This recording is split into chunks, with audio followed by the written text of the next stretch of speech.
Are you a picture taker like me? Well, if you are, there are do's and don'ts while taking those photos. Guru Stu has some tips and he joins us this morning. Merry Christmas. Merry Christmas to you too. Well, you know, the holidays are just a couple of days away. I know. And everybody's got a digital camera.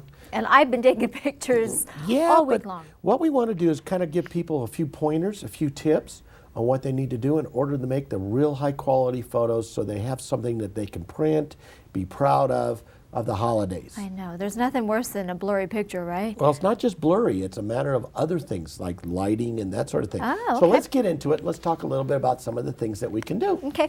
Okay, the first thing is know your camera. If you know your camera, you know what it does. You know what all the little buttons do. You know how to turn off a flash. You know how to turn on a flash. These are important things for you to know. And so before the holidays, in the next couple of days come around, go ahead and start taking a bunch of pictures just to get to know your camera better. Okay. You're only going to have one shot at these pictures. Sure. So you want to make sure you're doing it right. I know, So because that's I the know first I've thing. got one at home and there's just a bunch to it and it's kind of, you get lost. Right. And some of the best pictures are not posed pictures. So you want to make sure that you got them in the natural act. Maybe Uncle Louie with a turkey leg hanging out of his mouth. That'd be that great. would be great. You know, those are fun pictures. Yes. Okay, second tip. Learn to control your flash. Now, a lot of people just leave their cameras on automatic flash. Okay, I'm guilty of That's that. not the best picture, is it? Sometimes you need to turn off the flash indoors to have the real good color, the real depth of field, to be able to see the eyes of your subject and that sort of thing. So that's Okay. a very good tip. And also using a flash outdoors, even though it may not want to, if they're in the shade, Yes. it's wonderful to illuminate the subject if they're standing in the shade. Oh. So again, know your flash, know how to turn it on, know how to turn it off. Okay. The third thing is play with the macro mode. All digital cameras have a close-up or macro mode. And you want to learn how to put your camera into that, because if you're taking pictures of centerpieces, of presents under the Christmas tree, of even just a Christmas tree up close, you know, you want to be able to put your camera into close-up mode. Yes. And that way you can get beautiful, beautiful pictures of the items that you want to do up close. Huh. Don't just come up close and take a picture I and it wouldn't won't come out. I wouldn't have ever thought about that. Yep. The fourth thing is holding your camera level. A lot of times people are holding their camera, it's slightly cockeyed one way or the other.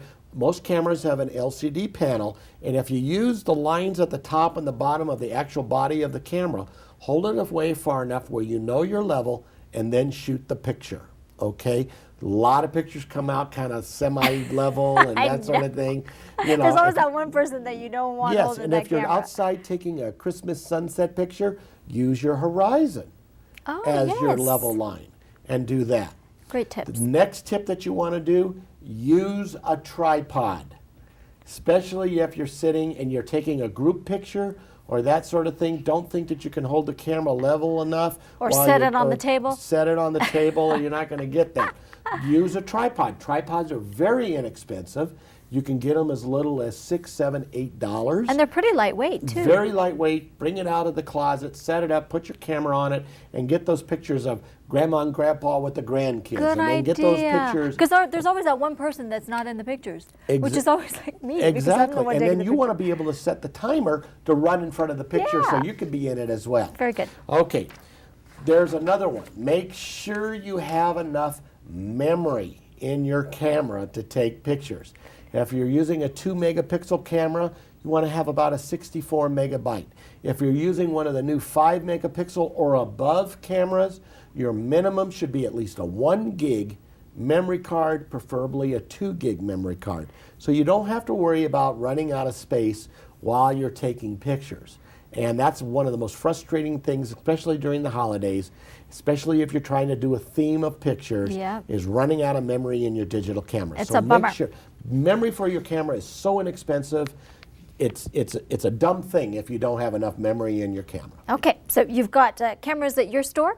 We sell lots of digital cameras at our store, but one of the things that we also do is if you bought a camera someplace else, you're not going to go back to that store and ask the guy in the fish tank department or ask the guy in the vacuum department to help you with your digital camera.